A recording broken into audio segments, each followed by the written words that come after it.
You know the Hindu goddess Durga, right? Worshipped by millions as this fierce protector. But what if I told you that from one ancient perspective, her most important job is something else entirely? What if she's also the gatekeeper of a prison? Yeah, this is the image of Durga we all know and love, right? The powerful warrior goddess, the one celebrated in these huge, vibrant festivals. She's seen as this incredible divine force that protects the faithful and just crushes evil, a total beacon of strength and righteousness. But here's the twist. You have this image of protection, but then you get this quote from the ancient text we're digging into. It calls this world a prison. So how can this divine mother figure also be a warden? That's the puzzle we're going to piece together today. All right, first things first. Let's really dive into the Durga most of us are familiar with. This image is just packed with power. And seriously, every single detail has a deep meaning. I mean, look at this. Her whole form tells a story. Nothing here is random. Every weapon she's holding, her expression, even the lion she's riding, it all has this rich, symbolic weight. Okay, so let's break some of this down. Those 10 arms, they represent her control over all our actions here in the material world. The lion she's on, that's all about her incredible power. And that demon she's trampling, well, that's a symbol for the inner struggles, the vices we all deal with. She's basically the ultimate manager of cosmic law and order. Okay, so if she's the ultimate force for order, what is she actually ordering? This is where our story takes a really unexpected turn. So, from this Vaishnava point of view, our material world, with its whole cycle of birth, death, and suffering, it's seen as a kind of correctional facility, a prison. And these bodies we're in, they're the uniforms. And the person in charge, the warden, that's Durga. So, yeah, that brings us right back to the big question, doesn't it? How do we square this image of the kind, protective mother goddess with the idea of a warden running a cosmic prison of illusion? How do those two things fit together? Well, the answer is pretty fascinating. It's not about two different goddesses. It's about one divine energy that has two very, very different jobs. Okay, check this out. This one divine energy has two potencies, two sides. On one hand, you have Mahamaya. Think of her as the shadow.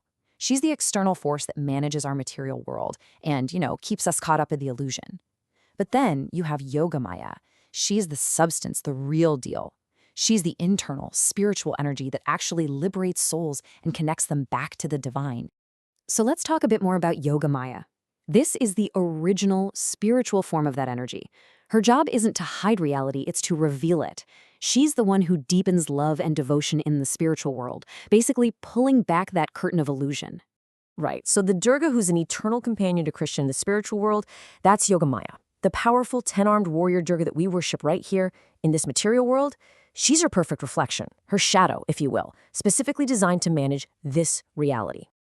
Okay, so what does this mean for someone on a spiritual path?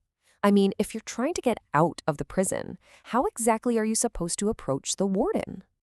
There's this fantastic story from the scriptures that just illustrates this perfectly. It's all about a man named Candidasa, who was a really devout worshiper of Durga. So one day, Candidasa offers this beautiful flower to Durga. But here's the thing. This flower had a backstory. His brother had already mentally offered that same flower to the Supreme Lord Krishna.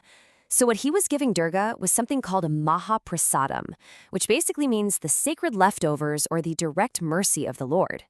Durga's reaction was, well, stunning. She actually appeared right there in front of him, telling him how pleased she was. Now, Candidasa was floored. He worshipped her every single day. But this was different.